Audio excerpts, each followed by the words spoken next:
And good evening, everybody. Welcome to Going Nuclear, full-blown coverage of the land, part of Collecting and Connecting, Good Vibes Community. Ethan Greenberg here, and alongside of me, my co-host Mike Rasinski.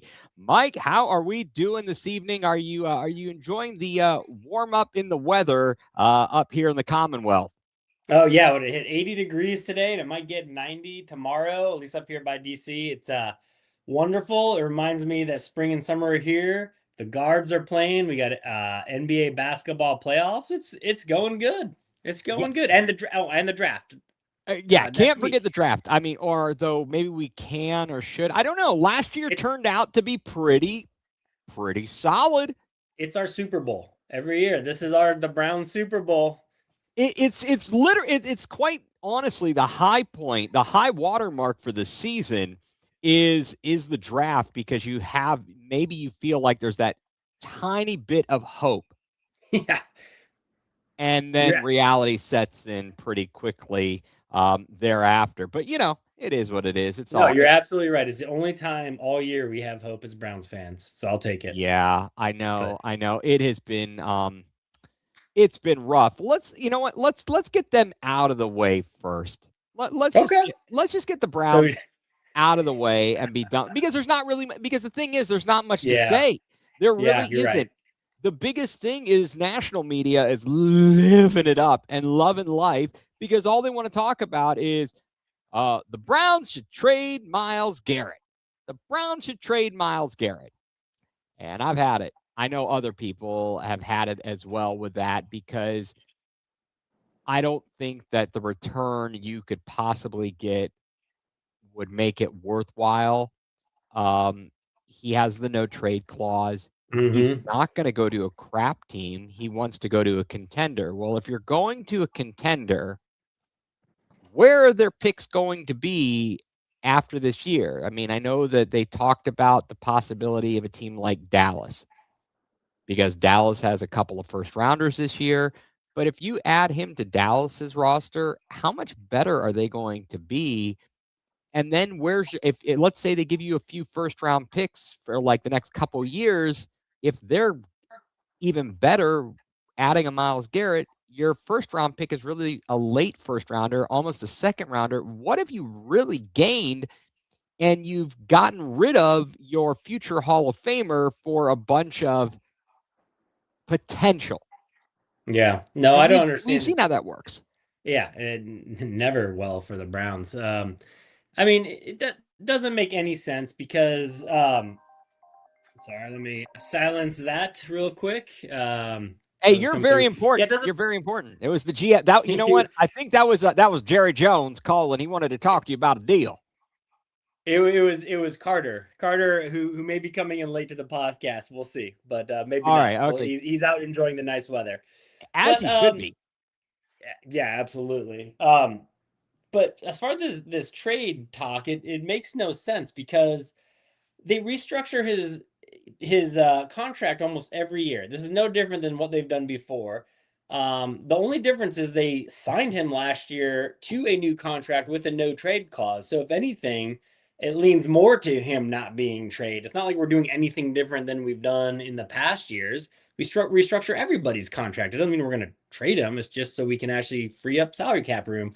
So you're right. It's just this national media, I think, not understanding the local situation and making a mountain out of a molehill. Well, it's that, and I believe that Cleveland sports is good for business, and taking the best athletes out of Cleveland is a great narrative for the national media. I I know that it may come off as a thing where, oh, you're just seeing it through the Cleveland fans' eyes. I don't think I am. It feels as if every time there's a good athlete in Cleveland, the national media wants to play up the idea that Cleveland sucks. And what can we do to get these guys out of Cleveland and somewhere else? And so that's what's really annoying. Now, is Mike Evans really gone? I don't know, Jason. I thought he went, didn't he? Yeah, he's gone from from Tampa. He From signed Tampa, yeah. He Yeah, signed he signed elsewhere, I with believe. somebody. It wasn't us. That's all I know. No, it was not. No, it was not. So anyway, but I am tired of the garbage. I am certainly ready for the draft next week, next Thursday night, round one, and then looking forward to the draft. And then we got Thursday round one, Friday night will be rounds 2 and 3, and then Saturday rounds 4 through 7. A painstakingly long day where they are running the video footage that they've gathered up. And they've blown the dust off of it for all these guys who we've never seen and heard of. It'll be great. There's guys that go at pick 144, like that fella Shador Sanders. You're Eh, talking about the Pro Bowl quarterback for the Cleveland Browns? I am. He is a Pro Bowl quarterback. You're right. Yeah. Man, could you imagine if we had him and like Snoop Huntley on the roster? Shoot, man. Yeah. Yeah. I mean, that'd be 3 Pro Bowlers on the roster. Because Deshaun, don't forget him.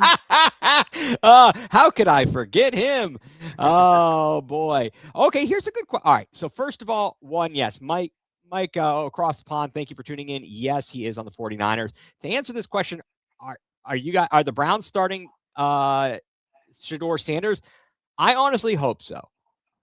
And Mike, tell me if you agree with this. We've discussed it ad nauseum, but just to kind of put it out there, my feeling is that it's the best case scenario for Sanders to be playing. If he succeeds, you've got your quarterback, and you don't need a quarterback next year. If he sucks up the joint, well, you're drafting a quarterback next year. If you play Watson would be, even if he does well, then what are you going to do with him after this? This is the end of his contract. I don't think you're going to re-sign this guy who's played in 19 games, started 19 games over a 6-year period, if you include the end of his time in Houston. And if he plays poorly, well, at that point, have you already played Sanders, or where does that all fall out? And I think you're not in much of a better position going into next year's draft. And I don't want to go that far ahead. So can you please give me a top? I don't know.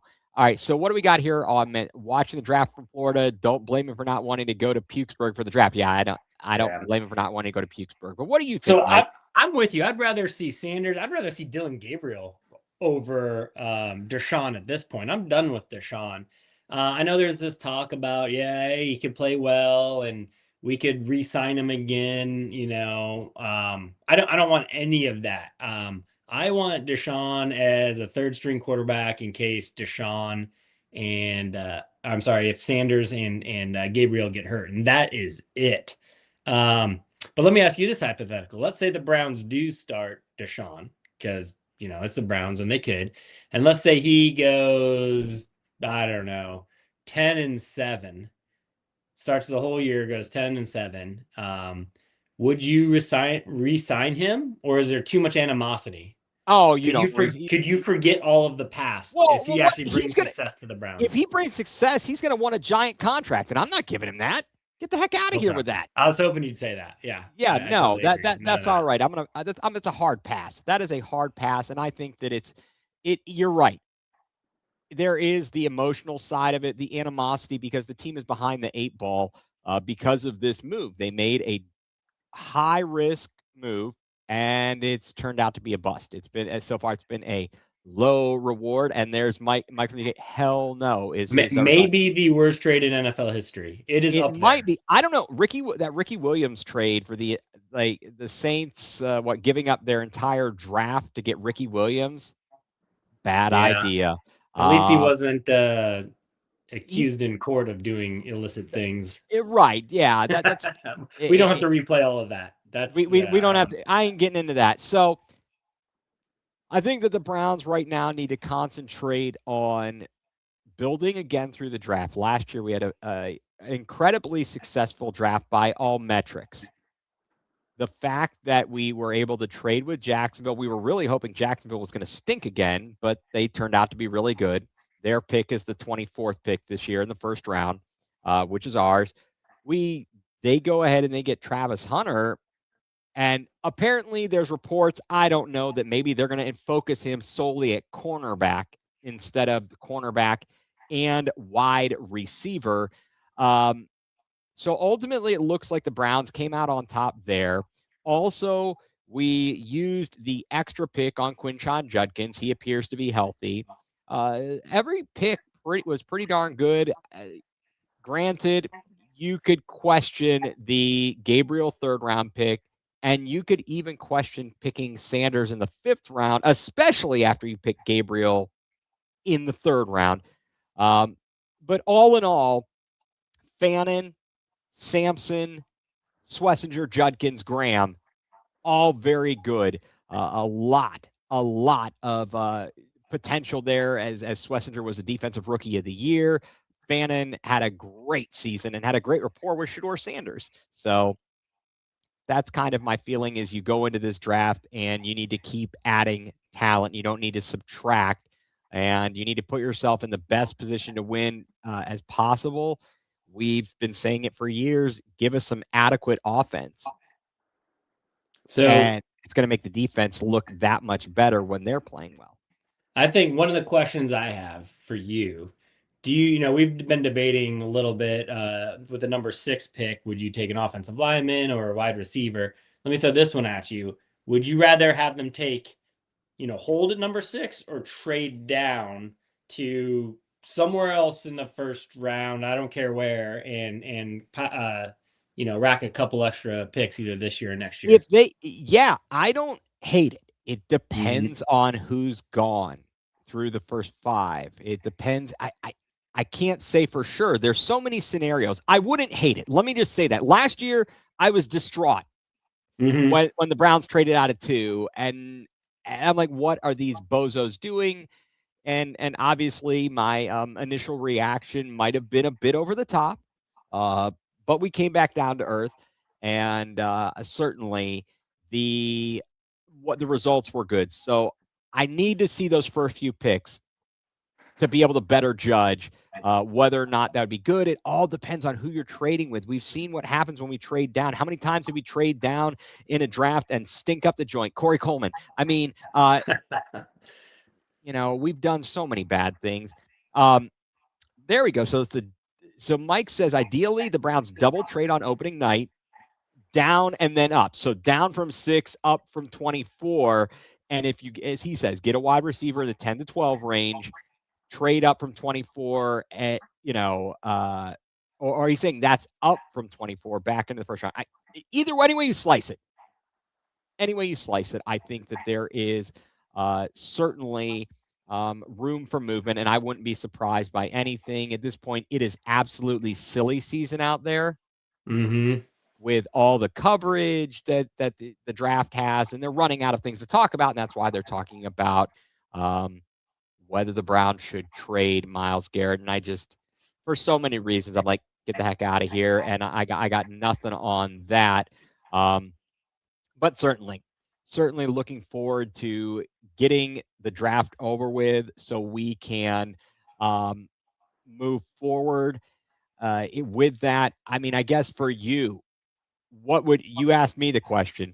I'll ask you the same. What do you think about the 6th pick, the 24th pick? What would you ideally do if you were the GM?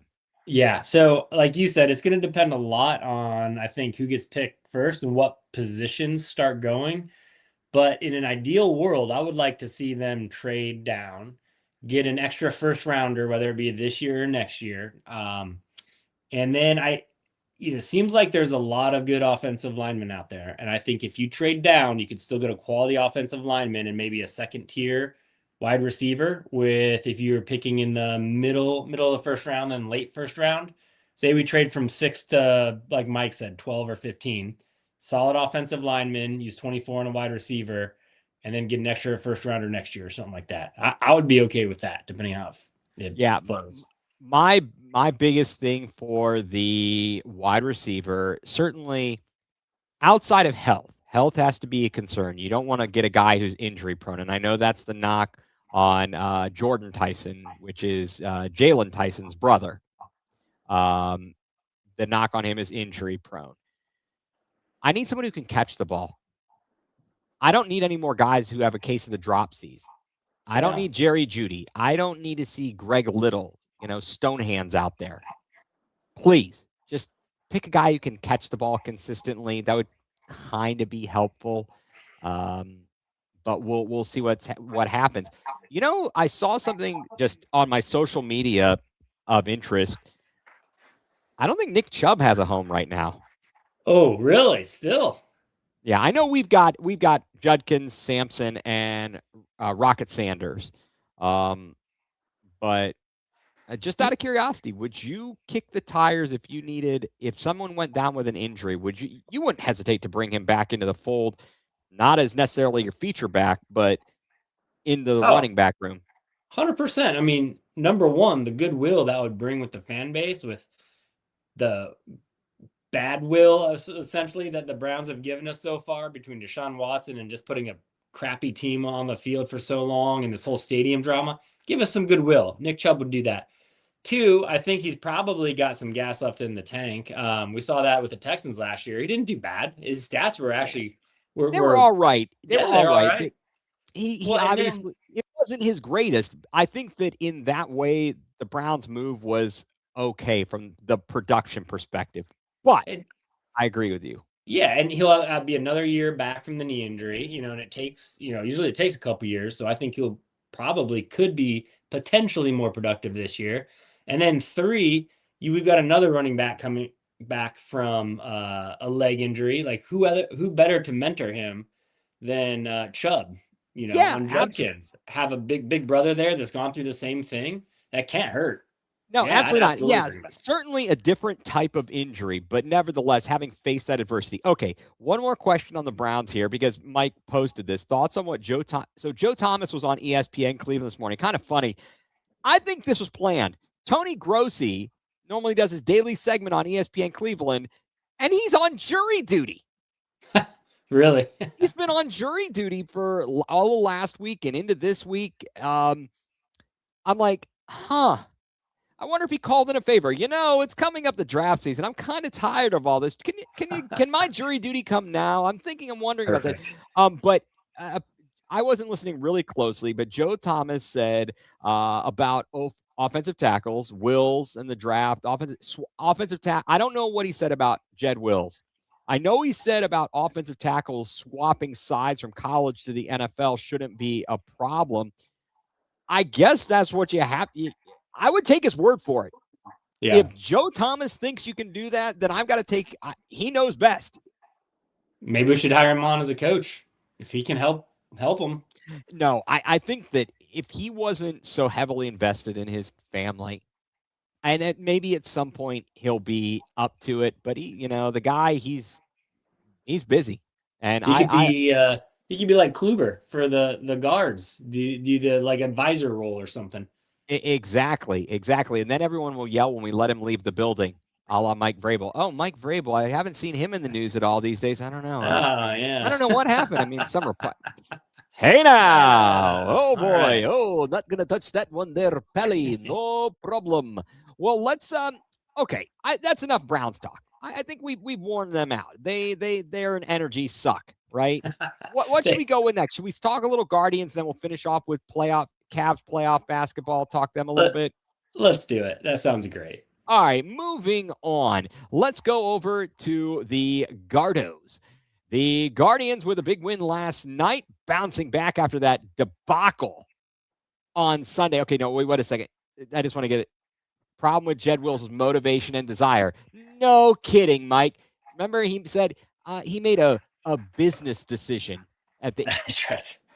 Get that out of here. Get that out of here with that guy. Okay, so they bounced back. Sunday night sucked. I just want to hit that right there, right off the top. Yeah, that's 2 Sunday night baseballs where they've underperformed, if you will. And I don't think we're on Sunday night again. Good. We're not scheduled for any more national Sunday night games. Tanner Bybee, I believe, started both of those against the Dodgers and against the Braves, and he did not do great. I mean, it was really a poor performance. And let's see, it was a very poor performance. And so, Mike, I think what he's saying here, 6-0 with Austin Hedges starting. I assume he means for the season when Hedges is behind the plate. And that was kind of an interesting thing. David Fry was catching on Sunday. How much do you think that impacted Tanner Bybee? I can't say that that's the deciding factor there, but that may not help the cause. Yeah, I'm just hoping. I don't know. That's a good question. It'd be interesting to see who caught. We'll have to look it up. Who caught Bybee the other games he's pitched. But I wonder too. I hope it's not the case that his shoulder inflammation he had after week or start one isn't still bothering him, because he right now is our worst pitcher and he's He supposedly our ace. yeah. I've heard some things that maybe it's not, that shoulder is still an issue. Yeah, And if that's the case, please don't do what Tristan McKenzie did to us. I know. Like, if you have a problem, get it fixed now, because what's going to happen, and again, we talked about this all about Tristan McKenzie. One, your mechanics are going to get off. Then it's going to turn psychological. And once your mechanics are off, it's psychological, you can't get anything going, you're going to be hosed. You're not going to be able to bounce back from that if you let it go too long. I would say better now to take the time and get fixed right, rather than continuing to struggle and then battling this mental thing. He continues to give up the home run ball, which was already a problem last year. And this year has just been no better. Certainly that shoulder is no good.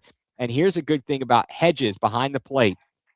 34 innings pitched, 19 hits, 14 walks, 37 strikeouts, and only 5 earned runs. And we have one of the best pitching staffs in Major League Baseball. I believe I saw that we are second in the league in pitching, behind the We Dodgers. so overall, I have it pulled up right Or now. maybe We're 14th overall, but that, I think it's our starters, I think might be second, but we're 14th overall right now, which, honestly, we're a more balanced team than we were last year, which is how we can get by with right now, just above average pitching staff and still have the 4th best record in all of baseball. it's kind of crazy that we have done as well as we have done. Yeah. So the ERA, I was looking at something earlier. I know what it said on ESPN. Pitching leaders, all major wins. Well, yes, we have 10 wins. You're right. Oh, yeah. I don't quite understand how that's a stat. But what I like though, if you look at our offense, we are 22nd in average, which And that's sounds improving. horrible. It's coming up. That has improved from last year when we were consistently like 30 or 29. In home runs, we're 10th. And on OPS, we are 17th, so right in the middle of the pack. We were horrible in those stats last year. I know it's still early, but we're just a more balanced team right now, which I love to see, as opposed to just pitcher heavy. Right. Well, that was the thing. We knew that we were going to be relying on the pitchers. If you give them just a little bit more help, which is what they're doing so far, I'm really impressed with that. Let's see. There it is. Only the Blue Jays starting pitching has thrown more strikeouts. So we've got more. So second in the league in Ks. That's fantastic. I think we're doing all right. I'd be curious here. How many walks have we yielded? Where do we lead? Because I know Gavin Williams, we're right in the middle of the pack, 62 walks. And as Mike mentioned, Toronto has 168 Ks, but they've done it in 2 fewer games. We have 166 in 17 games.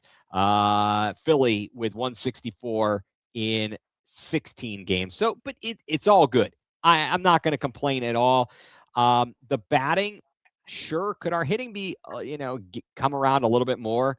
The hot start for Chase DeLauder, he's cooled off, which you kind of expected. But Angel Martinez, he leads the game off last night with a home run. Or I'm sorry, he was not leads it off. He was hitting second. But I mean, He's right now, he's currently leading the team in batting average at 319. Surprised or not? I mean, it's surprising, but I'm glad to see that you expect your younger players to grow and develop year after year. And, he's a great example of a guy that's showing that right now. Schneeman's another one, I think, that's showing a lot of progress from a guy that nobody heard of 2 years ago. Yeah, we have this way of guys coming along that you sit there and go, huh? I think about like Tyler Naquin. Yeah.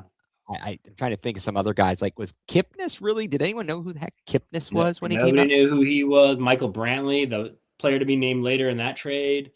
Like, yeah, they can find some talent, as long as we just need to find a corner outfielder that can hit for power, which hopefully we have now. We'll see. I do hope so, and I'll be very interested to see what happens after the game on Sunday. The Guardians made a couple moves. Hunter Gaddis, who had been injured, he comes in. He pitches last night. Then you have you send C.J. Kafis down to Columbus. Colby Allard, who they hung him out to dry on Sunday night. As Mike from the UK was watching along with us, he said they're going to DFA him, and they did in fact DFA him. And George Valera is back in the bigs. Last year he was up here, not a long stint. So he's had a taste of it. He's definitely had a taste of it. And Mike, to your question, I don't know what's up with the Twins. They got rid of their entire they got rid of everybody, yet somehow they're also 10-7. I wonder who they've been playing though. Like, what's impressed me with the Guards so far too is we've had 11 away games, only 6 home games, and we've played quality opponents. There's been no gimmies at all in the schedule, and they're still doing this well. I bet you the Twins, if we probably clicked on their schedule here, do not have a Well, similar. they swept the Tigers. I know I mean, but the Tigers are. I mean, the Tigers generally are a quality team, obviously, but I don't know. They certainly are surprising. They are surprising right now, for sure. That's the nicest or the best way I can put it. I'm at a loss for words for the fact that they kind of folded a couple of years ago at the end. They not kind of, they did. They fell apart down the stretch a couple of seasons ago. And then last year was a complete debacle, and they traded everybody. They sold everybody for that, for some magic beans. I mean, we'll see. They've won 7 of their last 8 games. So we'll see. Maybe it's just a hot streak, which every team goes through, but it's been against Detroit and Toronto, which are quality teams too. So great question. What is up with them? I don't know. I don't know, but I'll be interested to see how these teams do over the long haul and where their strengths and weaknesses are. What is going to give?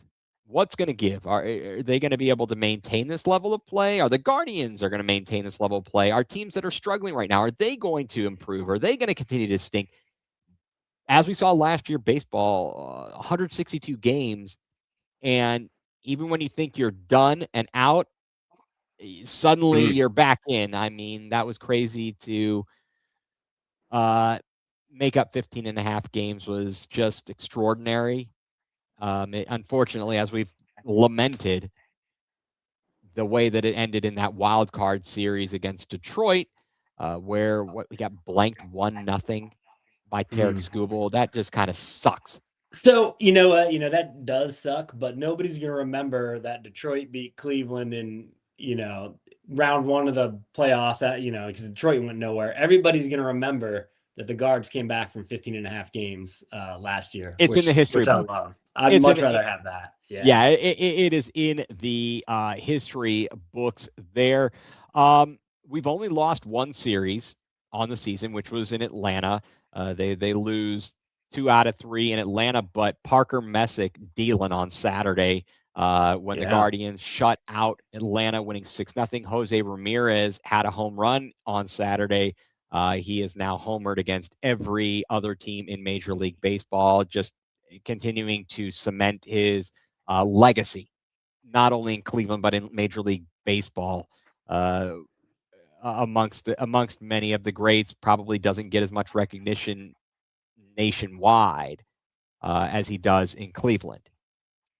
Yeah, no, absolutely. And I, it's just refreshing to see an athlete be okay with that and just be happy with where he is and his lot, and knowing he's making enough money, maybe not as much as he could, but once you're making 100 and whatever, $200 million, doesn't matter if you make $205 million. I don't know, but just refreshing to see an athlete that thinks that It, way. it is. It absolutely is, and I think that he will be. He'll probably have a street named after him in Cleveland, somewhere in downtown Cleveland. I And a could picture it. statue, sure, yeah. Oh, 100%. There will be a Jose statue, and I definitely appreciate his what he's done for Cleveland on the field. It means a lot, I think, for the organization, and I hope they do him right and they surround him with some additional talent. I know that they I guess we'll see. We're going to find out. The season's a Cool. long way. Got a Yeah. long way to go, and if we're in it come toward the middle of the season and they need to make a move, hopefully they won't hesitate and they will say, you know what, we are close enough. Let's go. Let's do it. And we should have enough prospects to deal if we need to as well. That's one of the other thing about bringing up these young guys now, like Valera. Let's see how they do, and if let's put some stats on paper so they can be valuable in that regard too. Certainly. I mean, I'll tell you what, it was kind of fun, Mike. I got to go down to or over. I went to Lynchburg to catch our the single A affiliate. Now they're the Hill City Howlers. There was the Lynchburg Hillcats prior to this season, and and also don't want to forget to mention Juan Brito. He started Yeah. out really well. He's kind of scuffled at the plate a little bit the past few games, but I like what he brings to the table. And Gabby Arias might have. What row could be a Yeah. problem there, and we're Maybe that's still somebody we can trade. Magic Beans will get in return for that one. Magic Beans. But yeah, I got to go out to see the Hill City Howlers, and a lot of fun. We got a pitcher down there in Bodendorf. Bodendorf. Harrison Okay. Bodendorf. He was dealing for it. I don't know why they pulled him after 4 2/3 innings, but he was kicking butt against the Fredericksburg Nationals. He had 9 Ks in 4 2/3 innings, shutout ball. Um, it was good. It was really good. It was great to see some guys down there. I didn't even necessarily realize because didn't pay that close of attention. Quan came through there. I saw a Oh, bunch of really? names guys that did play a little time in Lynchburg. So certainly there is a lot of room for prospects that we might see down the line coming out of Lynchburg through the system because that's what the Guardians do. They do a good That job bringing their people along. That being said, I think the Guardians will be on tonight. Who do we have? Joey Cantillo on the mound, okay. and I guess I feel like he's doing well. Honestly, the worst pitcher on our rotation right now is Bibee, and Yeah. the next least good, using my best grammar skills, Slade Saccone's been a bit disappointing, but So far, yeah, yeah. so far, but I think he'll be all right.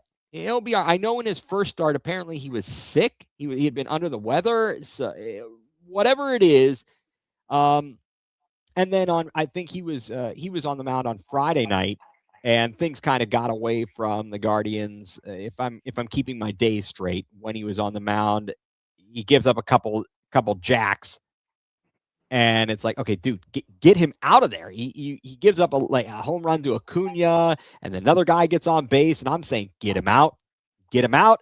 No, we'll leave him in. Let somebody else hit another home run. But I would say that if I'm looking at the order of how the rotation has performed, I'm looking at it as Williams 1, Messick a very close 2. If not, you could flip flop them. Sure, yeah. I think that probably Cantillo's been about the next best, then Saccone, and then Bibee. I just hopefully it all gets figured out. I'm sure it will, and Yeah. we'll see No, what it's the happens. Guardians. That's what they're good at. It's pitching. So They sure are. They sure are. All right, so let's move on. You mentioned all the things that are going on in Cleveland sports. It's time to let them know. And hopefully they'll let us know that they are for real and serious this year.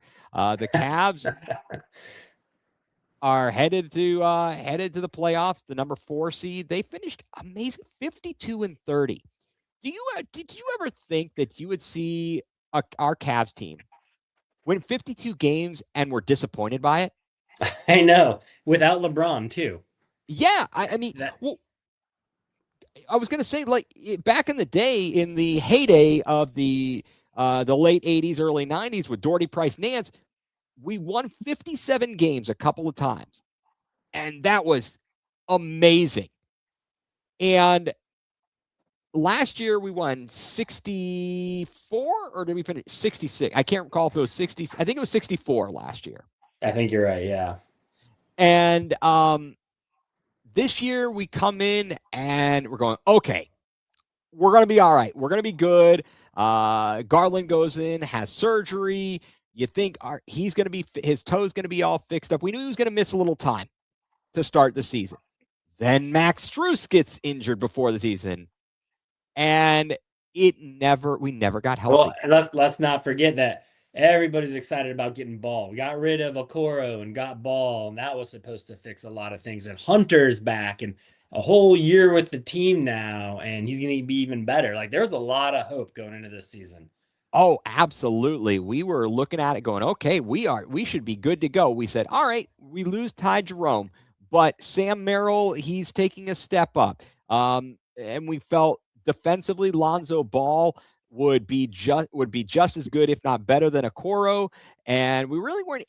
We thought he'd be good at distributing the ball. I don't know if there was ever much hope for him offensively, but he was even worse than expected. Yes. Yeah. I don't think anybody thought he was going to be that bad. I totally agree. I would have much rather had kept Okoro if I'd have known that.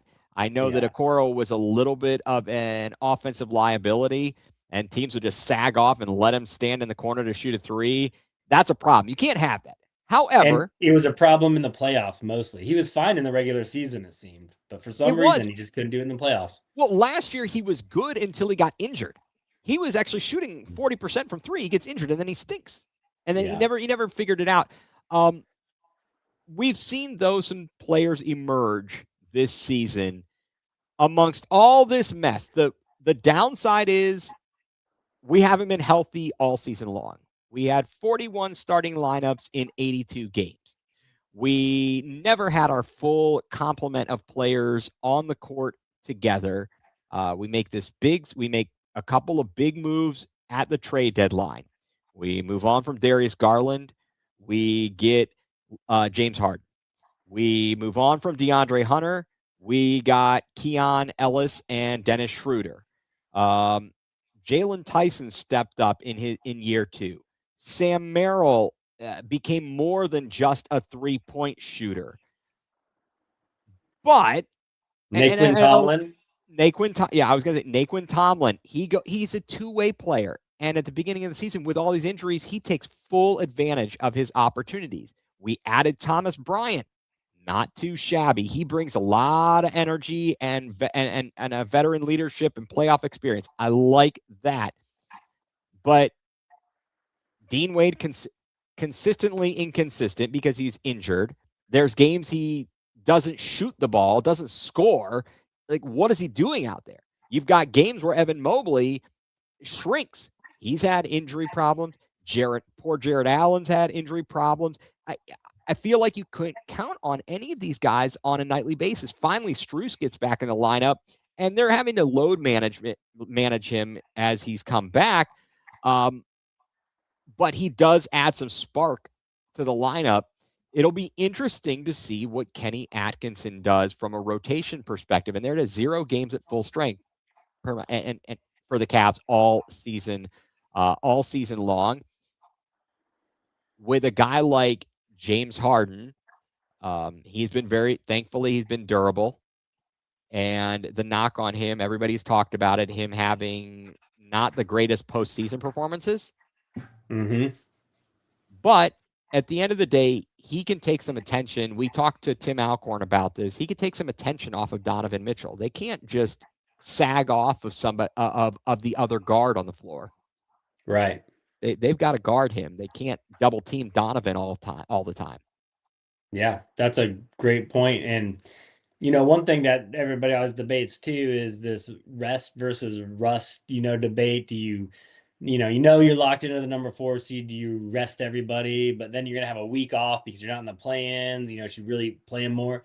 This is the one time. Usually I'm in the hey, let's play and keep the momentum going. This is the one season I'm like, I'm glad we have this time off. Let these injuries heal. Let people rest. We've been snake bitten with the injury bug the last couple playoffs. So we have these guys are gonna get more than a week off now by the time they play on Saturday. So I think that will be to our advantage too.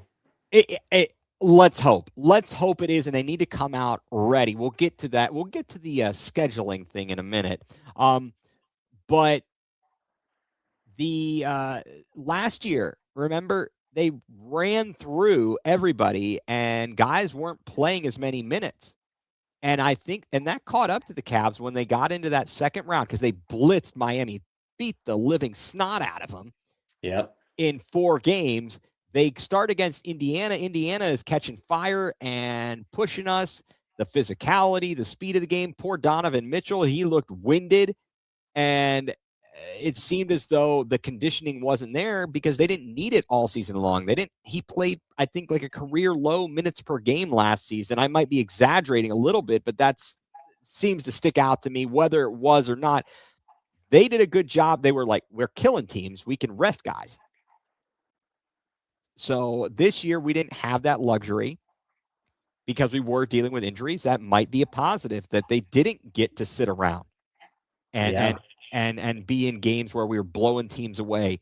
We had to keep fighting in most of our games, and that's both a good thing and a bad thing because that means we had a lot of games where we were screwing around and we'd get up by double digits and then wouldn't just finish the other team, which is very, very frustrating. Yeah. I hope that doesn't bite us. You're absolutely right. But I think to your point though, just the fact that we discovered some players that I don't think we knew we had is going to be immensely valuable in the playoffs. Whether Kenny can increase the rotation from just 8 players to maybe we use 9, or if somebody does go down with injury, it's not going to be as drastic as a loss as it was last year or the year before. Right. Yeah, definitely. And also last year in the playoffs, Ty Jerome just. Oh, what happened? Yeah. I don't know. He got found out. It's like, is this guy a fraud? What happened? Yeah. He had this amazing season. Do we even know how did he do with it? Was Memphis, right? Is that who he got? He went to Memphis. By? Yeah, he went to Memphis. He was injured for quite a while. Yeah. And I mean, which has been a problem for him. But last year he got exposed. Last year he absolutely got exposed, and we needed him desperately in the playoffs in Indiana, and he was horrible. Yes, absolutely horrible.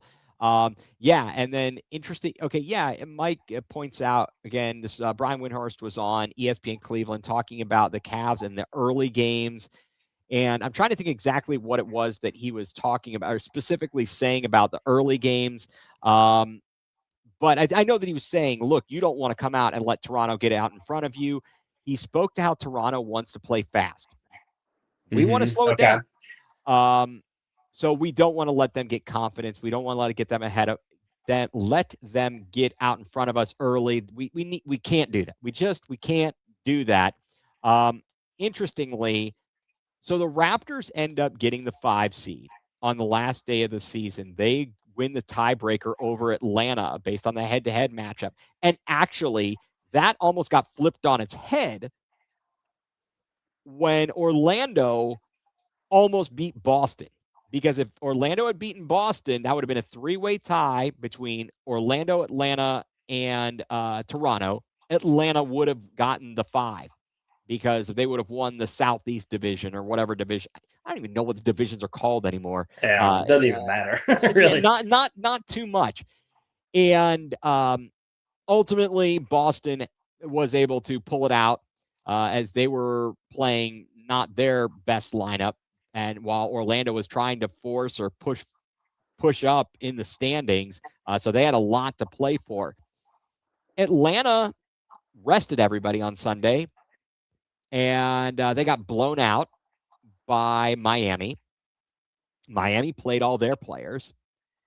Toronto played all of their guys, and they went in and they won. They could have said, whatever. I don't know where they would have ended up in the standings had they lost the game. How far they might have fallen, if it would have pushed them potentially back into the play-in, I don't know. So don't quote me on that. But for Atlanta to just throw in the towel on Sunday, is that kind of a slap in the face to the Knicks? That's a good question. I guess they were going with the rest versus rust. They had that debate too. What side won in that one?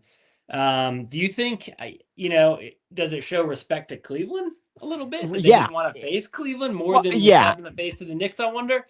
Because they saw us. It was almost like a playoff game the first time we played them in these back-to-backs earlier in the week, and that was a good game. And Atlanta couldn't hold, so maybe they must have felt they had a better chance with New York. Which would, how crazy would that be if they could actually stun the Knicks too? Yeah, I'd have to look and see what the season series was between the Knicks and the Knicks and the Hawks. Maybe that's a good matchup. They did not have any rim protection against the Cavs. The Hawks do not have any rim protection, and I don't know that. Certainly, the Knicks have some decent size in Karl Anthony Towns, and oh my God, Mitchell Robinson. Right. Certainly, he's got his size, but we'll see. I don't know that Atlanta's going to pull any kind of major upset there, but you never know. I question Mike Brown. Yeah, And Quinn Snyder's a pretty good coach. I know he hasn't won an NBA title or anything, despite having. I mean, he was the coach for Donovan and Rudy Gobert in Utah, and they didn't exactly knock the make it out of world the second over. round. Right, that too. But I've seen Mike Brown's coaching in the playoffs, and I've seen him not make adjustments. And if I'm a New York fan, I'm concerned.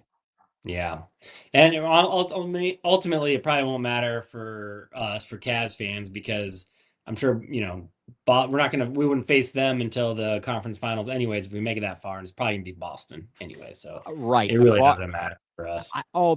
So I won't count my chickens before they hatch. I certainly think that if the Cavs can manage to make it out of round one, presumably you're going to face Detroit. And I think we can match up well with them, but they're going to be really tough. We'll see how Cade Cunningham does if we get to that point.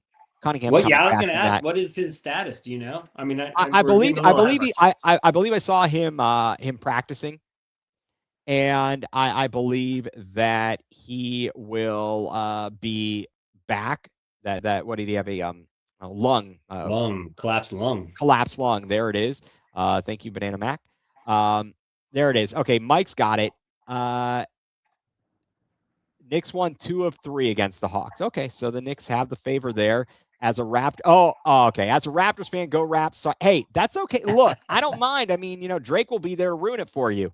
He'll be well. I mean, that is one thing we got to talk about, though, is that we're 0-3 against the Raptors. Right. This exactly. Year. So let's talk about that, because that's something that I looked at and go, crap. We did not play well against them. However, I did a deeper dive, Mike. Okay. All 3 of these games came the first game October 31st in the NBA Cup. We lose that 112 to 101. And that was what, game 6 of the season? So yes, real early? Game 6 of the season. Did not play in that game. Allen, Mitchell, Garland, Merrill, Tomlin, and Strus didn't play in that game. So you tell me. Mm-hmm. That's a pretty. And now at the time, Tomlin wasn't. It's only the 6th game of the season, but Merrill, Garland, Mitchell, and Allen, you're not playing. You were relying on Evan Mobley. He had 29 and 8, and you had Hunter with 26 and 6. Tyson had 18 points. But Jamison Battle, and this is where we're going to have to watch. Former Ohio State Buckeye, Jamison Battle went 6 of 6 from 3 and finished with 20 points. That's ridiculous. So then, okay, look, we're getting this. Mike's on this too. So Mike from the UK is all over this as well. The second game, and also this was on. Let's see. So that was on Halloween, but we didn't have half of our players playing, or vast majority. The next matchup, November 13th in Cleveland. So this game number 13. Yep, second night of a back-to-back. Okay. We had been in Miami the night before. We won a game we arguably shouldn't have won after we screwed up the game before in Miami because we played that weird baseball series and blew a game. And then we rested everybody and managed to win in Miami. That's thing. So I still remember that loss. That was we were up by 1 with like a half a second left. Yeah, and they couldn't inbound to the alley-oop. Something yeah, like I think a Jaime Jaquez or something. Yeah. I don't know. That was horrible. In that game, second night of a back-to-back, still no Garland, no Tyson. So we had a vast majority of the lineup, but Scotty Barnes goes off for almost a triple-double, 28, 10, and 8. Jakob Pertl with 20.7 boards. Emmanuel Quickly, who is a little bit dinged up, 25 points. Now, Spida went with 31, 6, and 6. Mobley, though, 7 points, 2 of 7 shooting. Where was he? Jared Allen, 6 points on 3 of 6 shooting in 21 minutes. Yeah. Was that more, is that their defense, or is that just us having an off night? Well, coming on, I don't know. I mean, it's a second night of a back-to-back in which we rested pretty much everybody else in Miami, and then these guys stink up the joint. Like that's a microcosm of the season and what we've seen out of some of our guys, especially guys like Allen and Mobley, who've been just consistently inconsistent. Then the last matchup up in Toronto, November 24th, again, the second night of a back-to-back. The prior day was a win at home over the Clippers. Garland, Allen, Wade, and Hunter did not play. What am I missing here? Wait a second. We've got a bit of a Sports Center update here. Jose.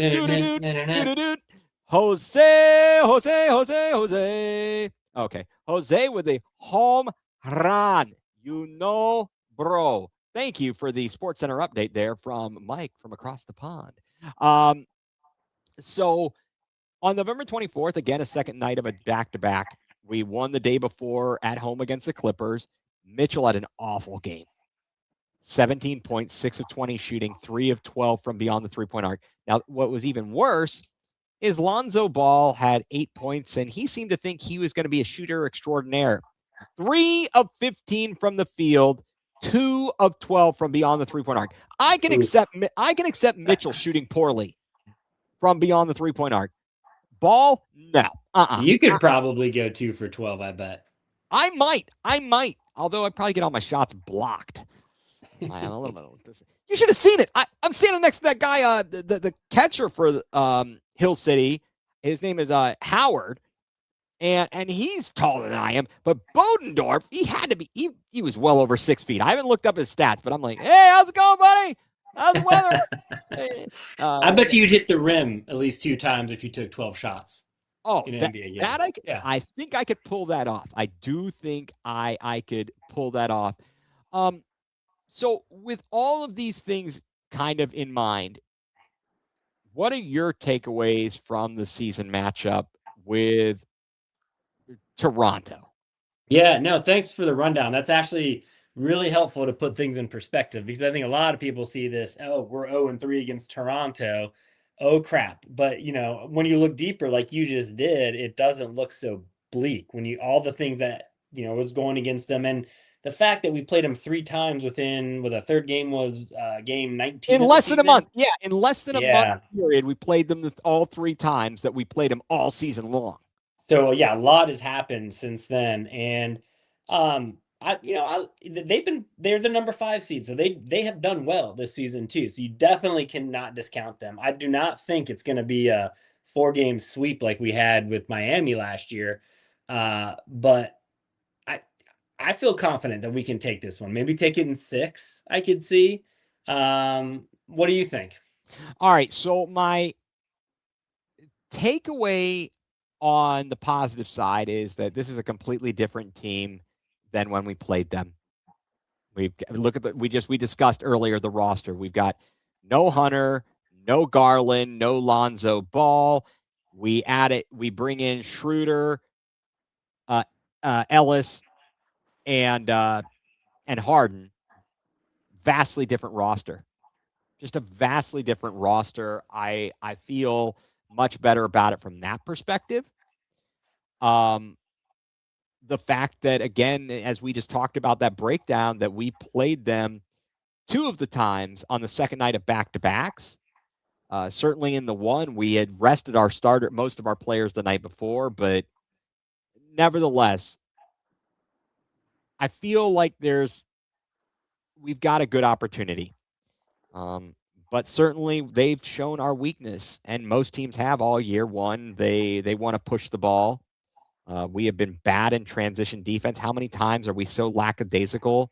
The other team knows just to run on us. They Yeah. score. It's crazy. The other thing is that we've been awful at defending the 3-point line. Yes, that is a huge worry. You're absolutely right. I don't know what you do there to correct that. I hope that with the time off, they can strategize. There's no question who we are playing. Oh, there it is. Yeah, and Mike said Lonzo did start 2 of the 3 games. Yeah, that's part of the problem. It was. I mean, in the early season, he was having to pick up time because we didn't have we didn't have Strus we didn't or have DG or Struce. yeah. So, and that's another part of it. We actually Struce comes back from being injured and Yeah. wasn't available in those early games. Um, we have our flaws, but I think this is going to be on a lot of I hope Kenny learned some things from last year. We certainly saw some of our deficiencies against Indiana when we couldn't rebound the ball. We've Yep. got to be better on the glass, and we've got to defend the 3-point line. I will give you a 2-pointer. I will make you drive into the basket and go up against Jarrett or Evan. Don't give them the 3. Especially since we know it's been a weakness all year. It's historically bad. I mean, we tried to lose to Memphis, gave up 29 threes. Are you kidding me? Yeah. That's just absurd. So I feel like there's a positive there. As I said, the negative is we can't guard the 3-point line for squat, and of course the continuity. You wonder how since they haven't been able to play together, how's that going to be? Yeah, I mean, it hasn't affected them too much so far.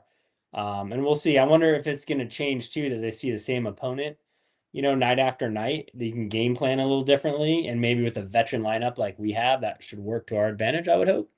I certainly hope so. I think there's different nights is going to call for different players to step up and be the X factors.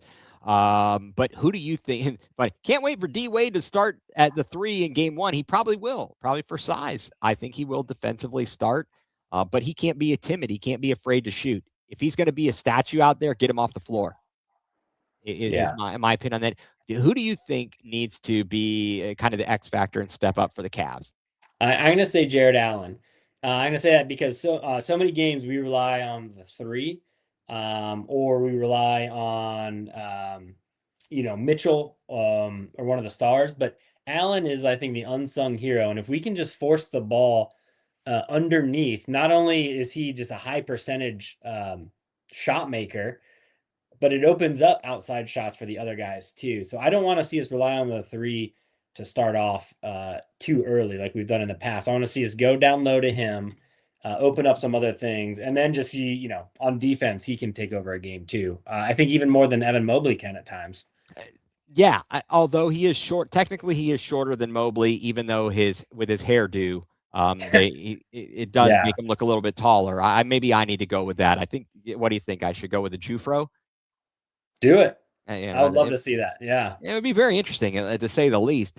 Yeah, I absolutely agree with you. Jared Allen has been amazing. He has stepped up so often, and we've seen that each player between Mobley and Allen seem to play better when one is not on the floor. Kind of interestingly enough, but they they need to keep Allen in the game.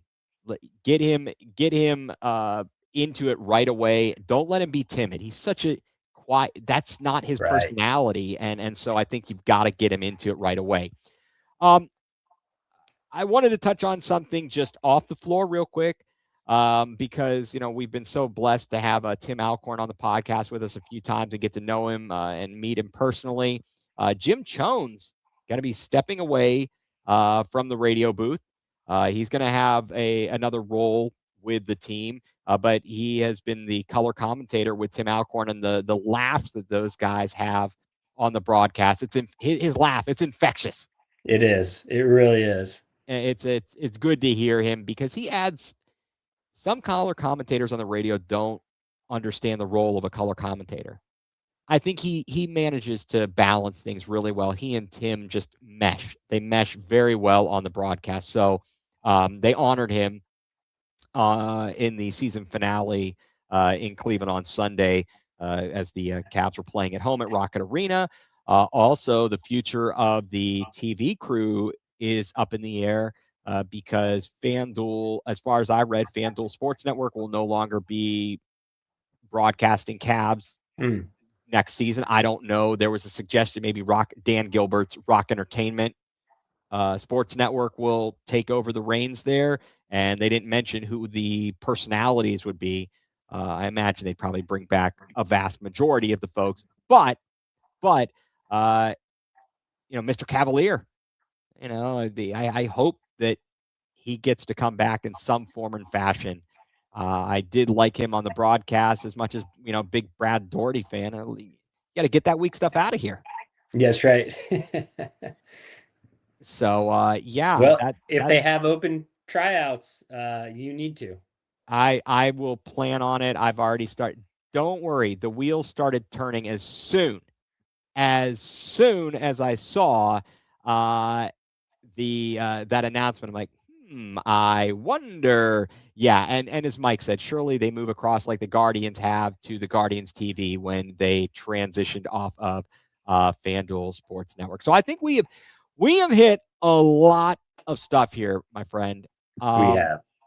And I think with that, I'd like you to tell everybody what has you going nuclear tonight. Okay, I'm going with a different take today. Instead of going nuclear, I am going to do what has me being grateful. And that is because after today, I'll be, as you know, Ethan, but everybody else, I'll be leaving the show as I am changing careers, and I'm going to have to focus on that for a little while. So, first of all, I'm grateful for you for giving me this opportunity to co-host the show with you. It has been an absolute blast. It's been so much fun to talk Cleveland sports again. I've enjoyed all the guests we've had on and meeting so many incredible people. I'm also grateful that we were able to both have our sons on this show. And if some of you remember, last year I had my father-in-law on. I've had some other friends and neighbors on. So it's been so much fun. And I'm so grateful to introduce all those people to Cleveland sports as well.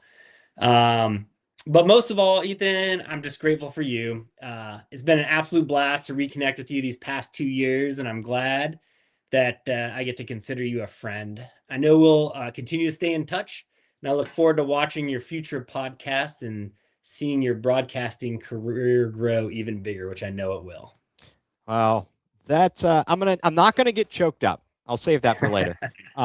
Because I appreciate everything you said, and it goes back 100%. And as Mike's from the UK points out, best of luck in your next career. Thanks, Mike. Appreciate it. I think that we're gonna be in good hands. We've got some things lined up. Not gonna let the show fall, even though these are tough shoes to fill, tough shoes to fill. But I do appreciate you being here and providing all this time when you're super dad. I've said it before. I'll say it again. You are 100% super dad, super husband. And I do appreciate everything you've done and all the time. And you always have a home here. whenever you get settled into your next phase of your career, if there's time, you're always welcome here. And we do have to look forward to Cavs games. We're going to be looking for all those sorts of things. All the things. Yep. Absolutely. Thank you. Absolutely. Well, to be on, just because I have to be myself, let me tell you, just to bring you a little joy here, one last episode for you. What has me going nuclear is the NBA on Amazon Prime and professional sports screwing the fans. The Cavs game on Saturday, where is it going to be on? Amazon Prime? Amazon Prime? Really? We're going to be on Amazon Prime? The NFL does this baloney where they've got a playoff game on Prime or what? Come on. Can we stop? Can we stop being on 50 different streaming platforms? Why? Why is this necessary? Let's stop lining our pockets. Take a slightly lesser deal from, I don't know, the broadcast networks, and be on where everyone can watch you, especially in the playoffs. You want to do it in the regular season? All right, that's bad enough. But you're not. You're now. This is the playoffs, and the Cavs open on Amazon Prime. I don't know if I'm going to be able to watch them. I'll figure something out. If nothing else, I'll listen to Tim and Jim. Yeah, that might be better right there. Yeah, it might be. Heck, I might even put them on during a TV broadcast and sync it up because, quite frankly, the broadcasters are most of the time very obnoxious on the TV broadcast. I don't prefer them. So, thank you very much to the NBA and professional sports for screwing us all, the paying customers, when it comes to being able to watch our teams, because there's only so many of us that can be there live. And if you're on the road and you got to get really, and we get the one, I don't even know. I mean, how many subscription services would you need to actually watch every game out there? Oh nowadays? It's just ridiculous. Oh, it is because you would have to have Peacock. You need to have so for the NBA, for example, it's Peacock. If you don't have so you need ESPN in some form or fashion. You need to have I guess, are there games? No, games aren't on TNT anymore, right? Or did they move because they're not? Well, you saw Prime. Prime had some regular season. Prime games, had regular season games. NBC, Peacock. I can't keep track of it. And then you've got the regional networks as well. So you need the NBA League Pass if you're not living in the area. It's out of control. The football's out of control. It's all out of control in the name of making money. And it's all at our expense, the fans. So NBA, NFL, thank you very much for screwing us, the fans. And that is what, oh, wait, here we go. Wait, NBC Prime, ABC for NBC Prime and ABC for the playoffs. I mean, and Peacock. Do you need Peacock for the playoffs? Or is that just NBC? Regardless, I don't care. Bottom line, you're screwing us. You're screwing us. In the immortal words of Costanza, and that is what has me going nuclear. But again, first of all, I just want to take a moment, Mike. Again, thank you for all that you've done, and this has been a blast. And again, you're always welcome here whenever things get settled in your next phase of your career. You and Carter, your kids, Carter, Alex, whatever, that Camden. Get him on anytime. Sounds good. You're always welcome. So really appreciate that. And I appreciate your family giving you up the time. So I hope that they know that I value that. And I value you as a friend and reconnecting after 20 years of, being after post Kent State, 20 plus That's right. years. And who would have guessed it? It's pretty amazing. I love it. It really is. And also, would like to this episode here. This will be your last episode, and this is the last episode of Going nuCLEar as part of Collecting and Connecting. So I want to thank Paulie Campione and for him allowing us to be on here as part of Collecting and Connecting. Thanks to all the fine people who have gotten to know via that network, and everybody who has chimed in, commented, watched. We really appreciate everybody who's been a part of that. But the the show will go on. Stay tuned to all your social media as there will be posts for where Going Nuclear is going next and who will be part of Going Nuclear. In the words, in a little Dr. Evil homage there. But yeah, Mike, thank you very much. Really appreciate everything. And so let's call it a show here. Once again, for the last time with Mike Rasinski. For now, for Mike Rasinski, I'm Ethan Greenberg, and you've been tuned in to Going Nuclear, full blown coverage of the land.